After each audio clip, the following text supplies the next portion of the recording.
Hello, my name is Zachary Olenek, and my presentation is on Edgar Allan Poe. So the reason I picked Edgar Allan Poe was because back when I was in high school, I took a class pretty similar to this one where we read short stories and poems.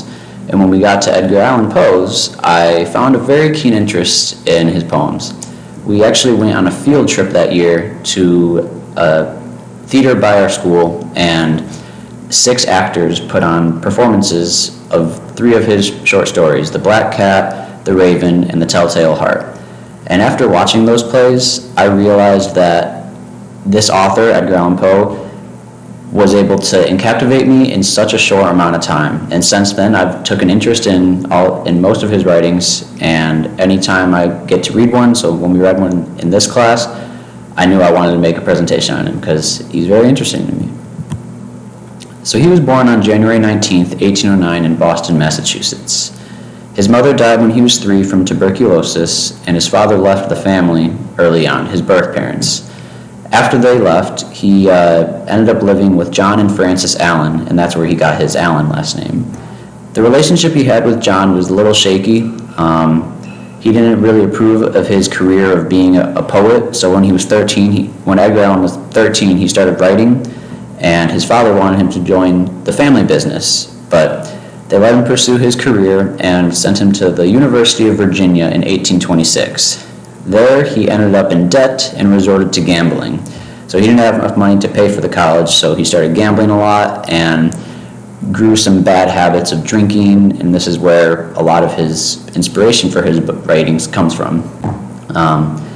So after he went to the university, he came home and found out that his fiance at the time was engaged to someone else. This broke his heart and sent him down to another dark path of bad thoughts, and is another inspiration for his eerie kind of writing, and the depth he has in his writing. So after that, he enlisted in the army, and in 1827, he published his first book.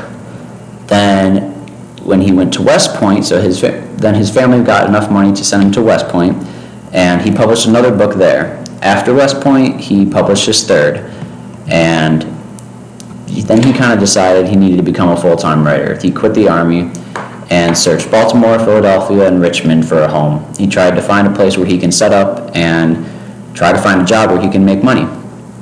Eventually, he landed an editorial spot for the Southern Literary Messenger, and here he earned the nickname Tomahawk Man. This is because he was an extremely critiqueful critic. He was very harsh on people and kind of ruthless in a way. Eventually, that position let him go because he eventually developed alcoholism, and they didn't like how harsh he was with his critiques. So, in 1837, he left them and began writing short stories for Burton's Gentleman's Magazine, Graham's Magazine, the Broadway Journal, and Alexander's Weekly Messenger. And then not soon after, he published The Raven, which sparked his first big literary sensation. This was the first story that people really got to know Edgar Allan Poe and the capabilities of eerie writing that he has. So what are his themes and styles? As you guys read, we read The Telltale Heart. He is an author of horror literature.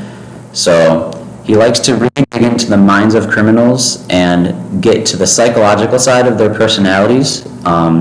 In some of his stories, so The Telltale Heart, The Black Cat, and The Cask of Amontillado, he actually really digs into the psychological mindset of the criminals and why they do what they do. So this gives him the themes of death, murders, and madness, as you saw when we read The Telltale Heart. He's also a Gothic author, so his tones in his short stories are often eerie. He emphasizes a lot of repetition and repetition of words to make the feeling of the reader feel what is going on in the story. So remember when we read The Telltale Heart, and it was the repetition of words and the emphasis on all of that to make it more, so the reader can understand it more. So yeah, those were his themes and styles. Who influenced him? So as you read in the biography, or as I talked about, he was left alone at a young age without his parents. He had a poor relationship with his father, and his mother dying of tuberculosis. So this kind of gives him the sense of death. In my eyes, I feel like he got a lot of his influence from his childhood and realized that people die. I'm going to write stories about people dying, or the eeriness of it. He also abused alcohol, so this can alter someone's brain and create them, or give them more darker feelings, which is why a lot of his works are pretty eerie and dark. And then some authors influenced him, such as Anne Radcliffe, Lord Byron, and Percy Bysshe Shelley, who they all wrote similar to his lyrical movement of words, with the emphasis on repetition and creating emotions for the reader.